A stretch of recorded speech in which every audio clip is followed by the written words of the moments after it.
coordinateur yi coalition bi fii ci Thiès muy le doyen Abdoulaye Mao Fall. Je pense que le doyen il a mérité qualificatif doyen parce que ñun ñëpp yaay suñu kilifa. di nuyu Soxna Ndiaye nga xam ne nii mooy présidente des femmes. di nuyu également responsable jeunes yi ak mouvement ak organisation associative yi nga xam ne nii ñëpp waaw ñi nga xam ne nii ñëpp ñoo fi teew. di remercier nag di sant di gërëm le camarade Djibril Ba nga xam ne nii pôle communication bi nga xam ne teg nañ ko am na ay fan ci biir coalition bi moom mooy coordinateur coalition boobu te man mii nga xam ne nii seen jëwriñ laa di wax ci wolof bilan wu président man mii membre coalition boobu laa donc dinaa ko sant ci confiance bi ma defal pour me relayer mon message bi nga xam ne amul sax lenn luñ ci war a tegaat en wolof di sant également tous les leaders muy président de parti chef de parti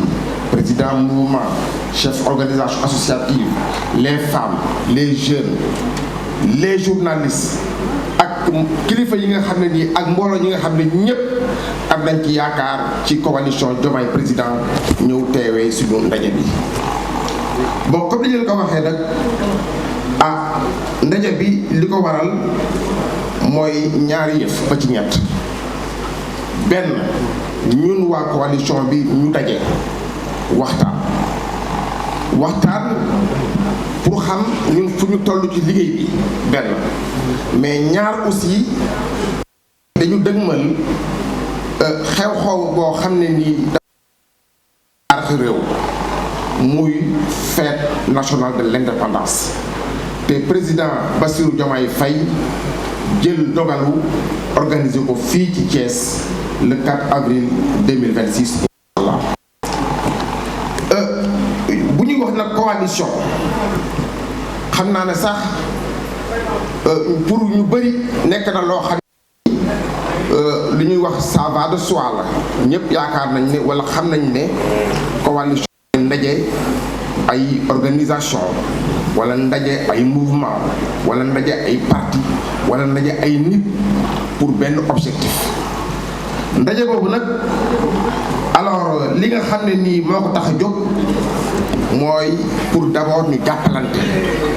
ndax ñoo képp ñëpp ñi nga xam dañuy daje ci coalition mooy nit yoo xam ne nii wax organisation yoo xam ne dañuy daje ci benn kuréel kenn ku nekk nga indi doole indaale sa mbooloo indaale sa xam-xam indaale sa mën-mën indaale sa at ñu boole loolu yépp ànd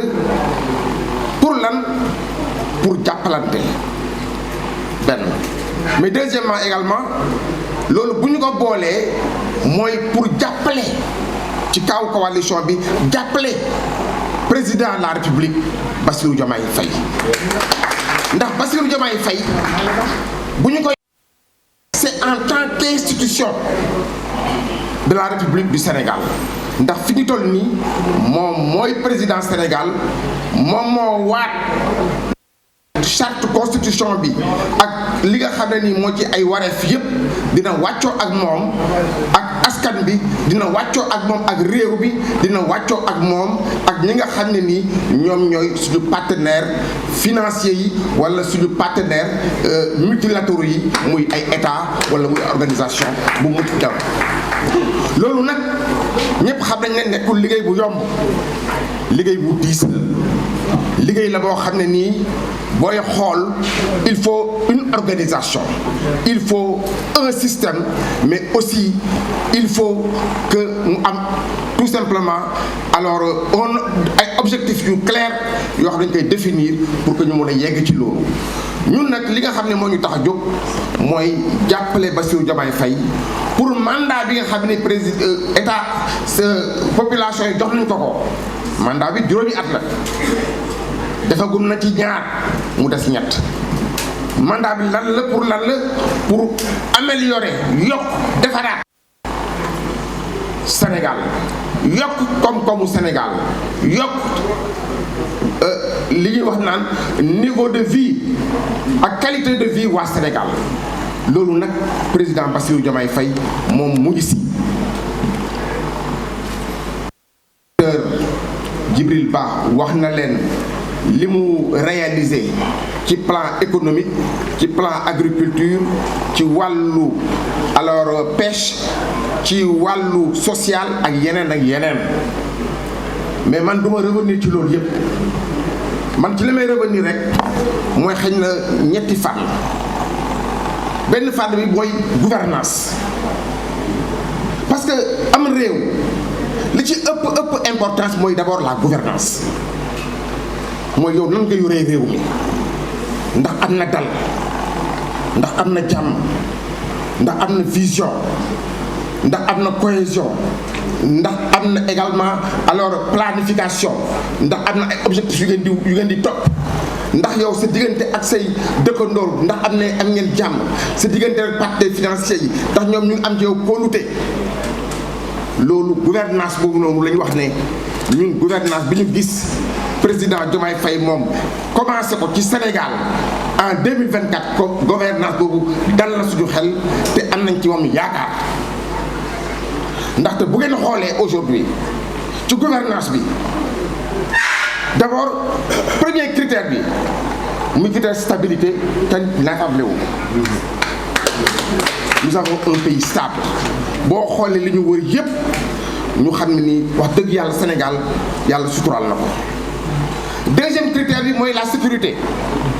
boo xoolee Sénégal ni mu doxee ak diggante yeneen réew yi ni muy doxee ak jamono ji jafe-jafe yi fi nekk ci diggante état yi ak yeneen organisation yi nga xam ne ni kat moom Bassirou Diomaye Faye fexe na ba Sénégal am dal te dal boobu muy jëm ci kanam. Et à ce niveau-là da ngeen may permettre ñu rendre hommage aux forces de défense et de sécurité nga xam ne nii ñoom ñoo nekk le maître d'œuvre de la cérémonie du 4 avril et également ñoom ñoo nekk également les garants de la sécurité nationale. kon nag suñu mbokk militaires yi ñu ngi leen di dalal jàmm ñu ngi leen di wax bismillah yegsi leen ci jàmm dal leen ci jàmm def leen seen liggéey ci jàmm ndax Thiès jàmm rek la woote.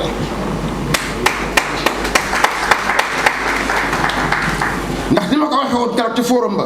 noonu laa koy waxee waat ñu ngi jëm ci 4 avril waaye na rafet na rafet na rafet parce que gan bu la seet si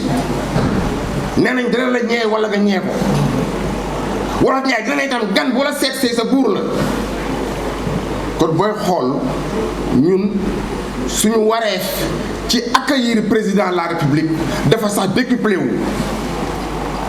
ndax dañ ko accueillir en tant que gan mais nañ ko accueillir en tant que kilifa suñu réew mais nañ ko accueillir également en tant que chef et président de coalition te wàllu yooyu yëpp dafa am taxawaay boo xam daf ci war coalition bi wolof Njaay dafay wax naan teglante bu rafetee ndab yu jëkk ya ñëw jub te booy xool aujourd'hui coalition bi bien que waa Thiès yëpp a koy accueillir Sénégal yëpp a koy accueillir waaye kenn warul lañu ci ëppale ci taxawaay ci jëf ci doxalin ci discipline ci communion ci allégresse ndax dama koy wax toujours fête nationale c'est une activité républicaine nekkul affaire politique ce n'est pas une manifestation politique donc dafa laaj tenue dafa laaj retenue dafa laaj discipline dafa laaj organisation parce que il y a benn procédure dafa am également benn organisation boo xam ne ni armée moom moo ko yor moo koy doxal ndax dañuy désigner sax koo xam ne moom mooy yilif défilé bi te kooku mooy définir défilé bi nan la war a doxalee kon nag ñun aussi bu fekkee ne dañ bëggu feet bi neex ñu gis ci suñu bopp ñoom li ñu bëgg ak ni ñu bëgg ñu doxalee mu jaar ci yoon nga xam ne ñu ngi koy def depuis plus de 60 ans ñun aussi dañu topp ci seen i ndigal. ñu topp ci ndigal li mooy lan mooy jour 4 avril na ñëpp incha allahu teel a xëy teel a sañse teel a ñëw ci bërëbu défilé bi kenn ku nekk nga xool bu baax sa carton d'invitation ba xam ndax officiel la wala tribune wala B la wala C la wala feneen la boo ñëwee dans la discipline nga ñëw taxaw foofu wala nga ñëw toog foofu seetaan. kon nag comme ni ma koy waxee ne dëgg mën nañu événement boo xam ne nii laajul wax laajul coow laajul xëccoo xam nga la laaj cohésion ànd xam nga la laaj boole suñu xol boole également suñu jëf ak suñu yéene pour que fête bi jaar bi mu war a jaaree c'est-à-dire mu am ordre mu am discipline mu am également allégresse mu am fierté am également alors manifestation de joie ñëpp gis ci seen bopp.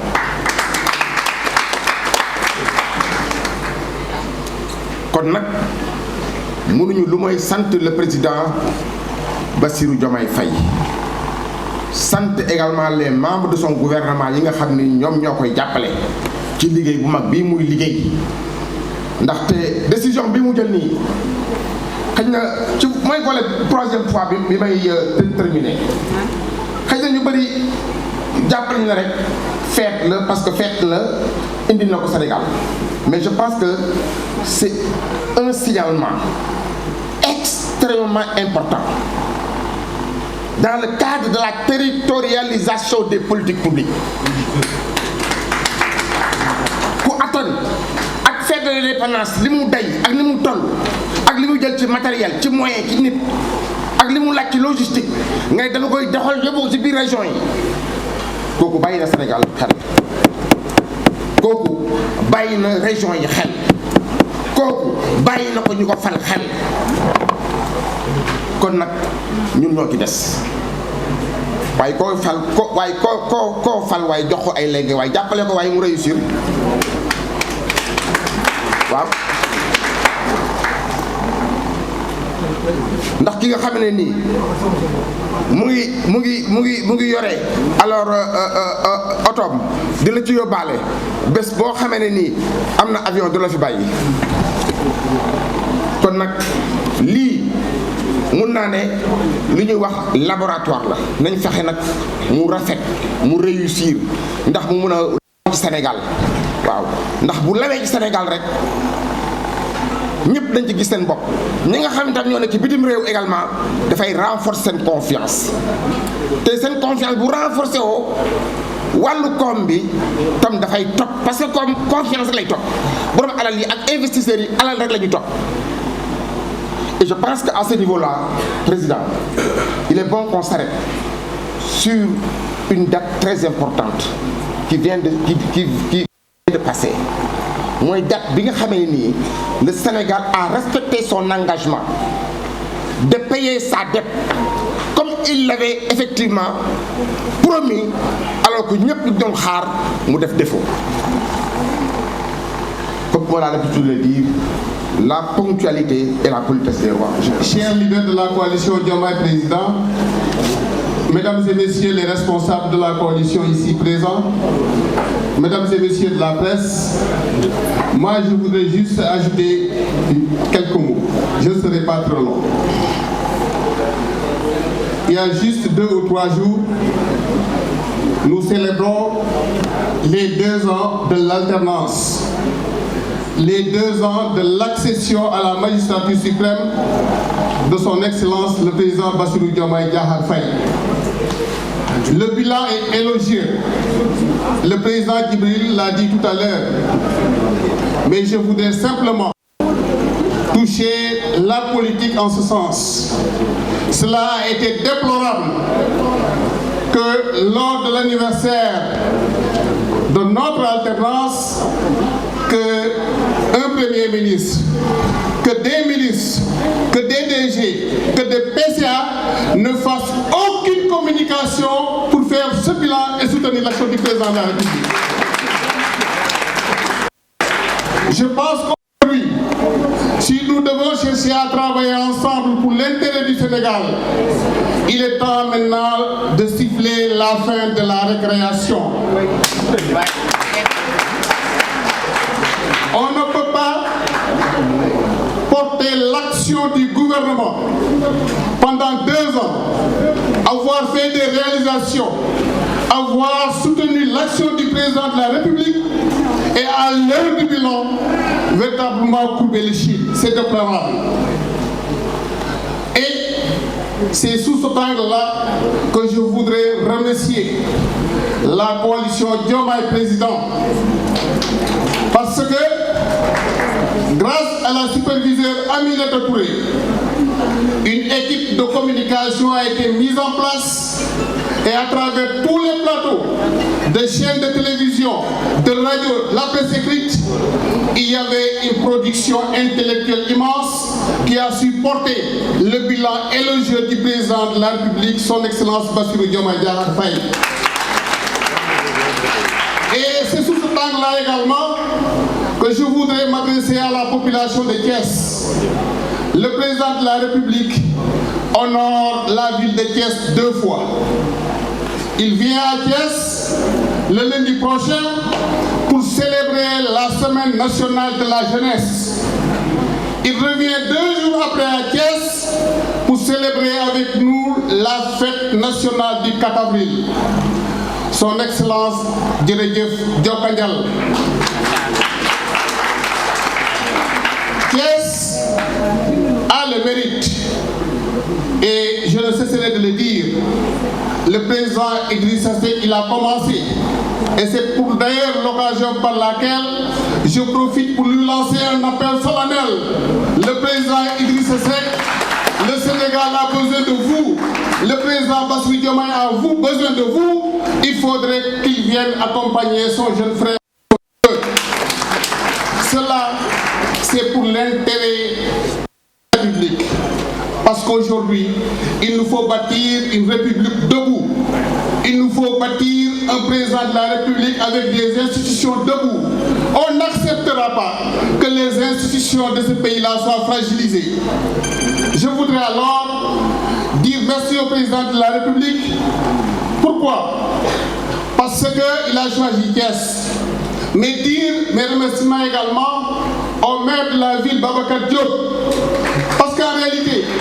c'est parce qu'il a rendu la ville propre, c'est parce qu'il a rendu la ville belle que Thiès est prêt à accueillir. Et la population thiessoise, ce jour-là, ce n'est pas un jour de parti politique, ce n'est pas un jour de la coalition Diomaye Président, ce n'est pour aucune entité. C'est la nation tout entière qui doit être debout pour manifester au président Bassirou Diomaye Faye un soutien incommensurable. J'invite alors les populations et en particulier la coalition Diomaye Président à laquelle nous appartenons au nom de la présidente Mimi Touré. J'invite cette population le 4 avril à se tenir debout dès l'aube. Fajar bu jotee place bi ñuy defee défilé bi na fees del bek ku yéex doo am foo toog. Leneen li ma ci yokk mooy def nañ ñaari at ba ñu falee président de la République Bassirou Diomaye Faye. Xel mënut a nangu ñu def ñaari at war a def bilan.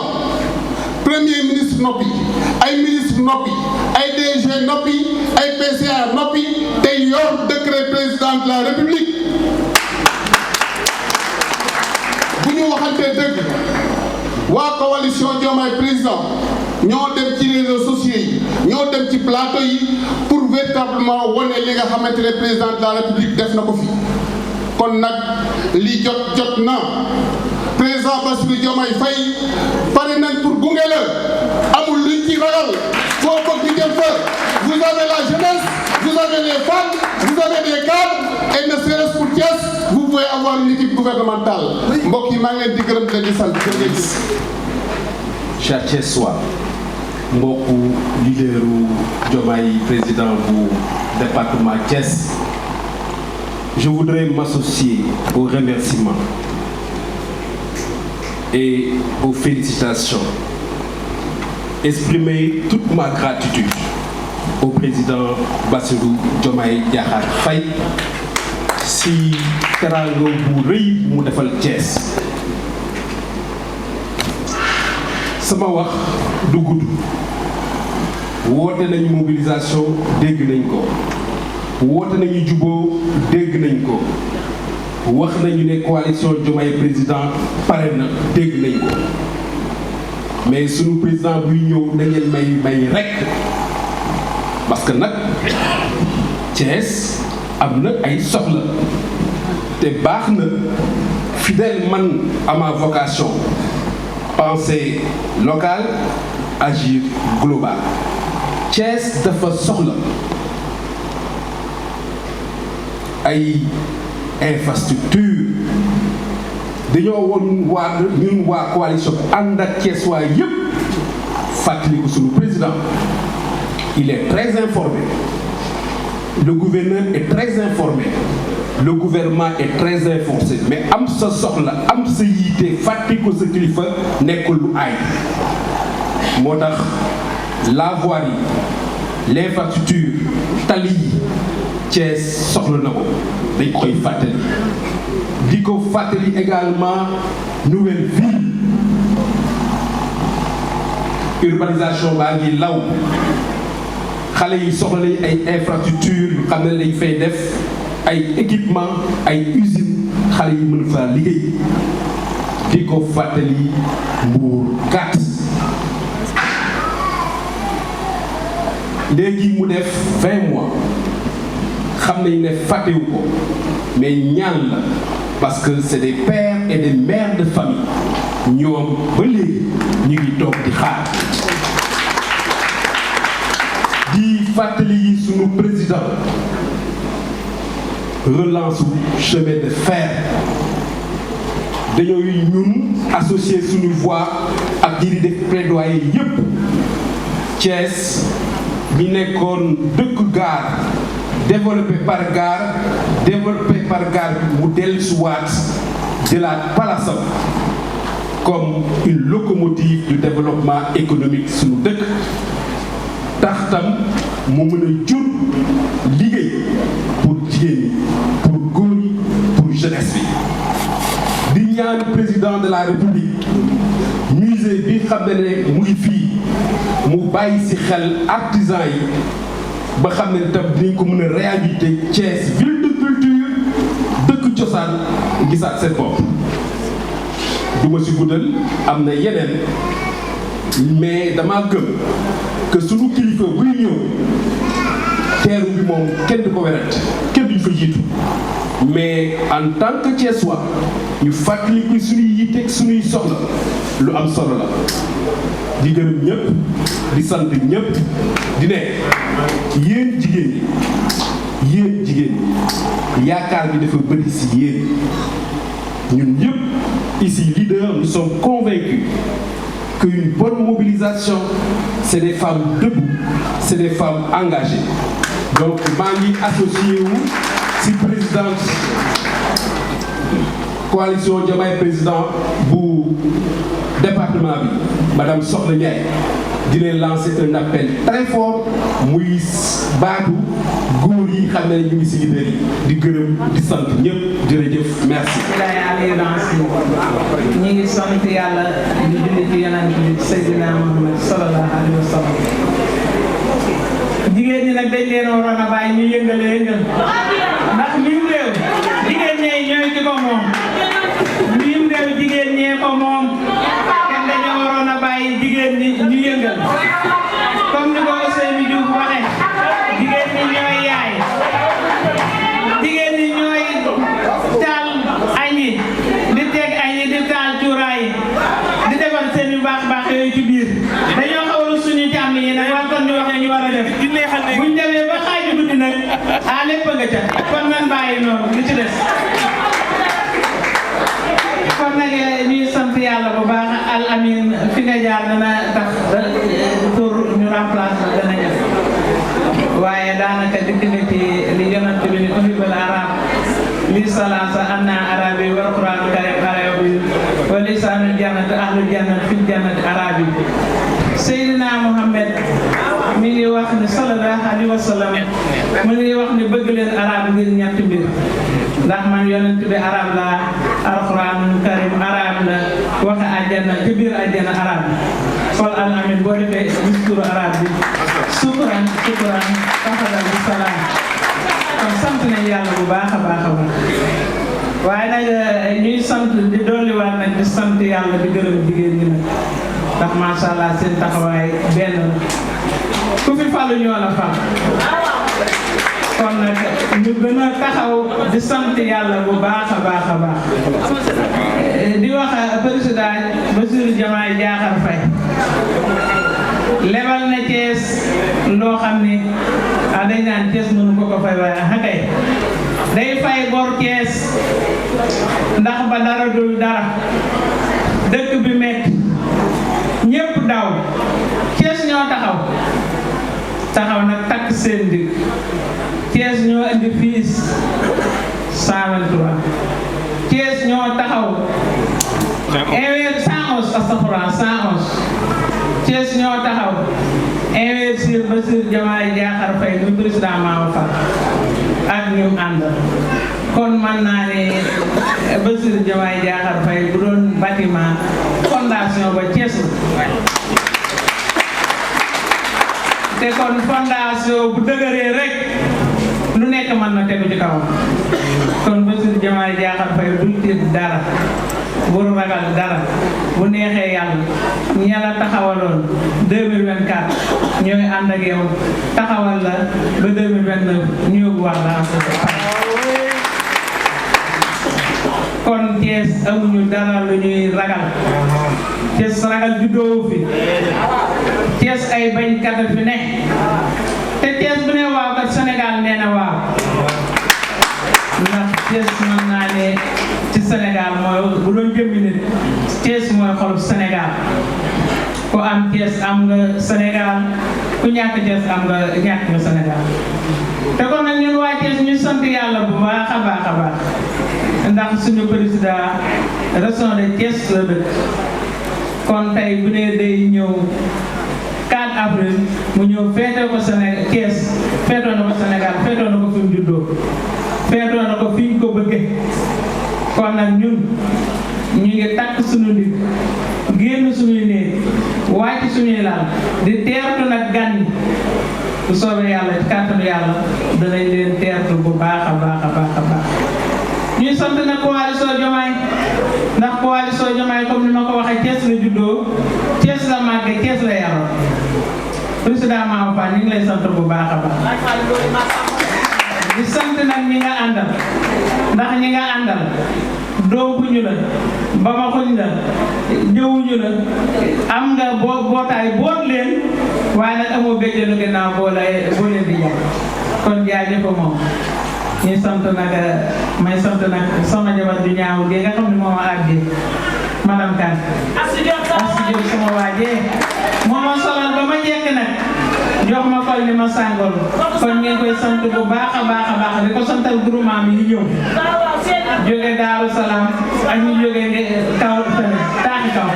kon ñu ngi leen di sant bu baax a baax a baax a baax ñu ngi leen di sant xëy na heure bi ngeen xaw a kii rek waaye macha allah fi ngeen di koy baax kontaan nañ ci yéen torop ku lim juum waaye danañ sant ñëpp di sant ñëpp amuñu kenn amuñu xaaj amuñu seen di ngi sant ñëpp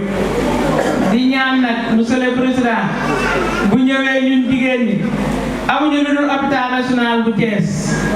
te hôpital régional bu Thiès mën nañ ne régional bi yëpp ci la ñuy ñëw kon bëgg nañ mu yokkal ñu ko ba 3e étage surtout Martinique bi nga xam ne fi la ñuy dem ñëpp di fa nekk bëgg nañ mu yokkal ñu ko ba mu kawee masha Allah di wax nag Adja Mimi Touré moom dañ koy wax rek ci addis bi ni ubbul watani minal iman bëgg sa réew dafa bokk ci ci ngëm yàlla ndax moom tey bu ko neexoon am na lu ne Europe man na faa toog du ñëw Sénégal ñu di ko ŋaañ ñu di ko sànni waaye dafa takk ndiggam ñëw Sénégal fas yéene jàppale doomam Bassirou Diomaye Diakhar Faye waaye ñun jigéen ñi danañ takku ba dëgër Adja Mimi Touré jàppale fii ci Thiès de ak département bu Thiès ak région bu Thiès danañ la jàppale danañ takku ànd ak yow jàppale la nga jàppale sa doom ba li mu bëgg lépp ci Sénégal suñu borom defal ko ñu koy ñaan nag ci financement yi ak formation yi ndax jigéenu Thiès ay jàmbaar la ku leen lebal kan ñu fay la guddi waaye nag bëgg nañ ñu jàppalante formation yi bëgg nañ ñu jàppalante financement état yi bañ mën a liggéey mën a jàppale seeni borom kër mën a dimbali ñëpp kon nag wax dëgg yàlla Thiès daal taxaw nañ takku fas yéene préparé wu jàkkaarloo ñi nga xam ne si ñoo fi nekk ñi nga xam ne si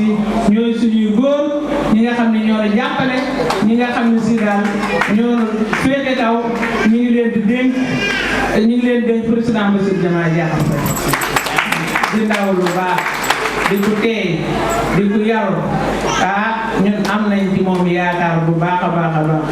comme ni ko arab di wax Al Bassir mooy ndaw lu ñu yónni comme dañ koo yónni nag am nañ yaakaar ni nag yar ba ak teey ga ak fit ba ak jom ja dana tax mu doxal liñ ko yónnee ñi ngi am mbégte lool di balaax ñëpp di balaax ñëpp di wax ni jaaraama jigéen ñi daal yéen naa àndal maa ngi ci jigéen ñi ana koy di jub ñi ngi lay siyaare bu baax a baax ndax da nga ñëw yaatal abal ñu sa permanence ñu di fay réunion guddi ak bëccëg te mosoo ñoo wax lenn kon ñi ngi siyaare ñëpp daal di gërëm ñëpp di wax ne daal ñoo ngi taxaw di xaar suñuy gan danañ leen ganale danañ leen teeru danañ leen tatagal bu neexee yàlla ñu ngi sant ñëpp daal wasalaam. Mesdames et Messieurs les représentants de la presse, chers leaders, chers invités, je voudrais tout d'abord vous remercier de cette auguste assemblée, cette déclaration de presse. Je vais me démarquer un peu des discours habituels. Je vais faire un discours en arabe, si vous me permettez. السيد المنسق الإتلاف في مدينة Thiès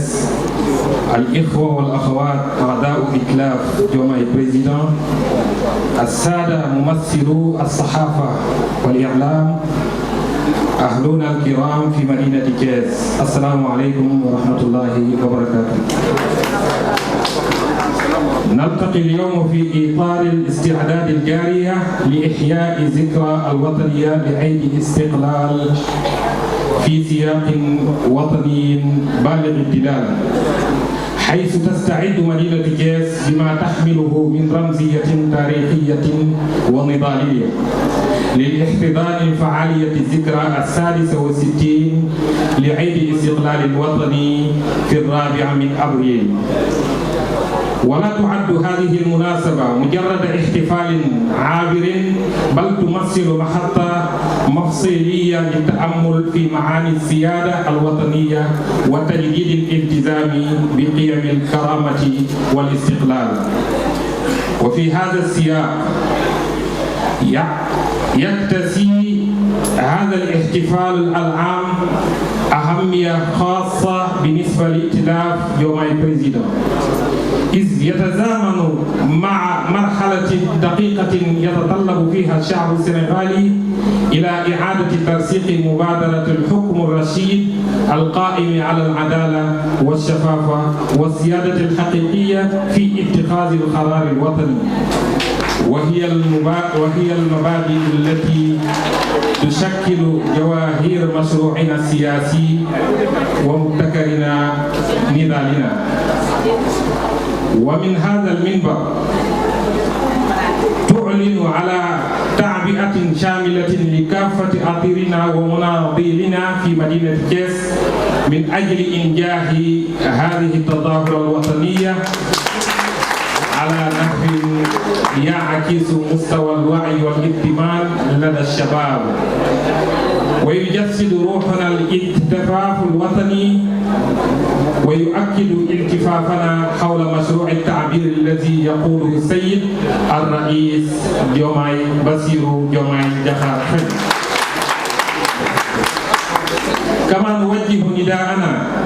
كما نوجه نداء صادقا إلى عموم المواطنين في كيس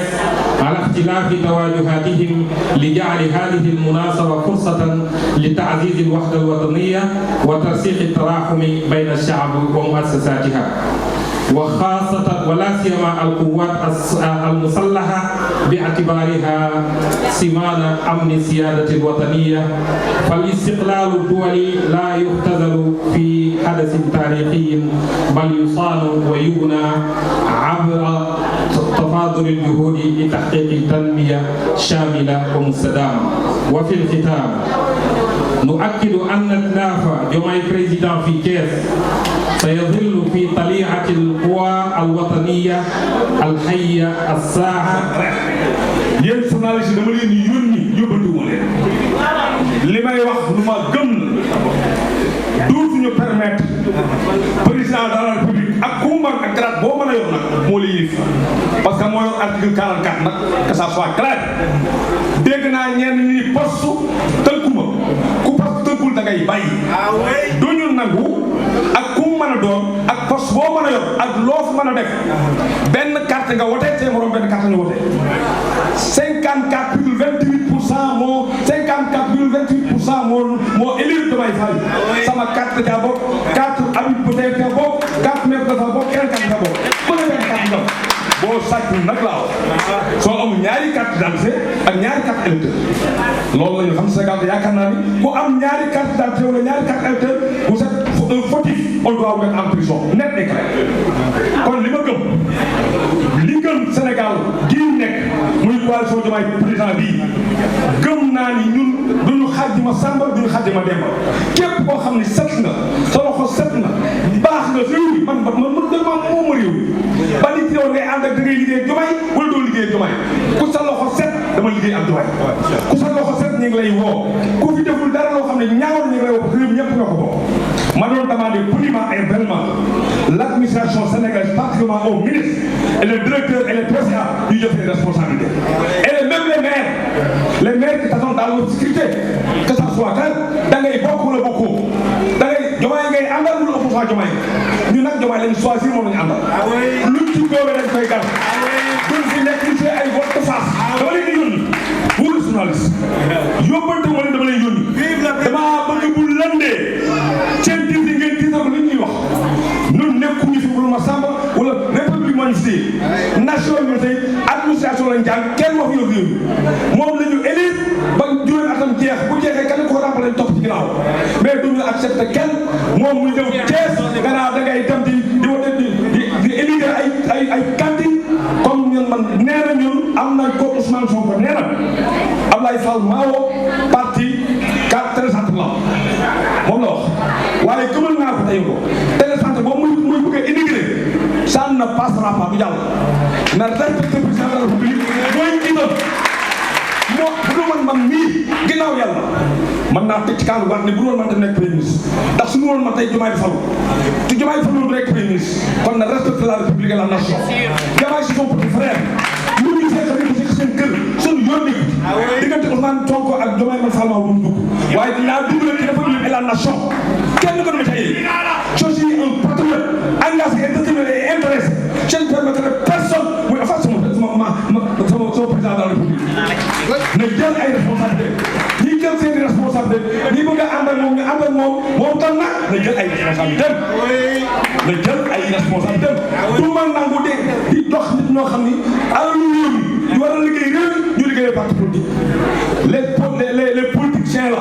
il faut qu'on dise la vérité aux choses engageons nos responsabilités dignement et fermement loolu moo gën a wóor moo tax c'est la raison pour laquelle li ci des nag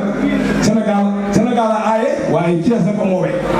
Sénégal a aaye mais Thiès a moowee ku xam Thiès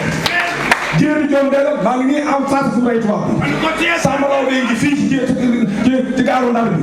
ak keneen dama bëgg ni lañ doon bañ démb moom lañu bañ tey Sénégal fi nekk Thiès fi nekk Thiès doon gëm amul benn Thiès waa boo xam ne da ragal wala mu daw maa ngi woo nag samay xarit samay kilifa samay àndandoo muy le président Idrissa Seck sa place est avec vous. Le ministre d'État Abdoulaye Diop, ministre des Finances, économie, de finances et de plan, nous le réclamons notre droit venir travailler avec nous.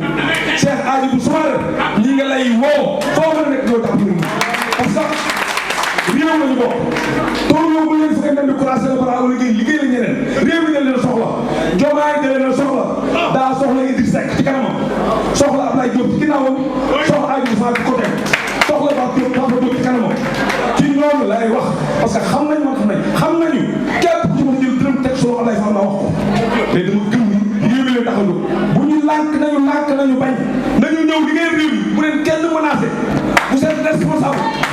bu leen kenn menacé ku leen saaga doomam bàyyi na saaga ku saaga bàyyi jàmm si bàyyi nga saaga kon na leer bu leen ragal ay saaga réew mi leen gën saaga bu ñu doon saaga suba ba dem ba suba dañ defar réew mi Idrissa Seck monsieur le président je vous demande poliment et bellement venez travailler avec nous le ministre d'État Abdoulaye Diop l'homme d'affaires l'homme de dignité l'homme de cadre des finances ñi ngi lay woo ñu liggéey ak ñoom Hadjibou Soumaré la ngay def di ko liggéey yeneen réew yi xam na Côte d'Ivoire tey bu réussir de grâce à vous man xam naa yow xam nga kon ñi ngi lay woo nga ñëw jàpp ci lu dàqul ma sàmb dàqul ma daal sama xarit nag mon ami et mon grand frère Papa Diop que Dieu vous garde au-delà de la paix maa ngi gërëm ñëpp honorable le jeune mënuma damay naa bat si yéen ñi ànd ñëpp su ma la tuddee tudd naa bat si tudd naa kenn ak kenn gis naa ni jàmm am gis naa ni liggéey bi nga liggéey semaine bii yomb am na ko fi wax am na lu xew tey nag Sénégal yëpp ñu ko dégg kan moom sa def ci discours politique fekk un arabe champ muy wax un arabophone mu wax jël kàddu wax lu rafet bu subaa day ñuy toppandoo nag parce que lu ñu def waaye journaliste yi nga xam ñu ngi fii tam aussi nekk